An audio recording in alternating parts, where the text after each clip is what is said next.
The school discipline policy that may have allowed Nicholas Cruz to escape arrest by Broward County law enforcement and ultimately purchase the firearm he used to kill 17 people is in effect in over 50 school districts across the country.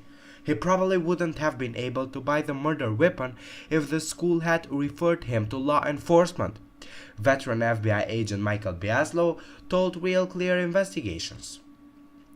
In 2014, the Obama administration issued a Dear Colleague guidance that threatened school districts, whose disciplinary measures showed a disproportionately greater number of minority students affected, could be subject to investigation by Department of Justice and Education.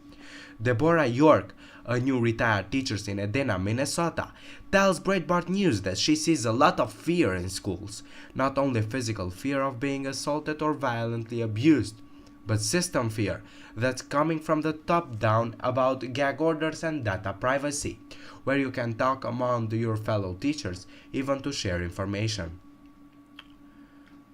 The American Federation of Teachers has been supportive of the Obama school discipline policy.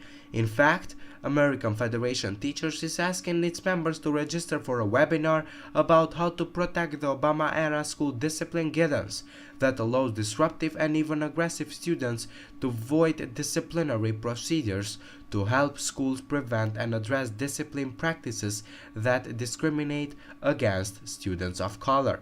Schools need to be safe sanctuaries, not armed fortresses, she wrote. Your personnel to armed teachers not only would make our children's classrooms less safe, but also is not what educators and students want. Our first instinct is to protect kids, not engage a shootout that would place more children in danger. In Broward County, the superintendent Robert Rusey, who worked for Obama Education, Secretary Arne Duncan in Chicago, put the school discipline policy into action in 2011 and later reaped millions in federal dollars for his district as a result.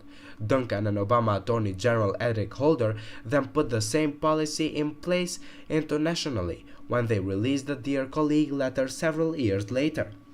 The Florida legislature has instructed school districts that zero-tolerance policies are not intended to be rigorously applied of petty acts of misconduct and misdemeanors, including, but not limited to, minor fights of disturbances, says the promise agreement signed onto the school district by law enforcement. Many teachers have been sent to the hospital by students emboldened by the lax discipline rules, which remain in full force, despite the change in administration, and have now been adopted by 53 of nation's largest school districts, including New York City. The Dear Colleague discipline practice, which we have learned are in direct conflict with our Minnesota teacher and student protection law, hurt those most needy students who are targeted students. The design of the program was created to meet the most, York says.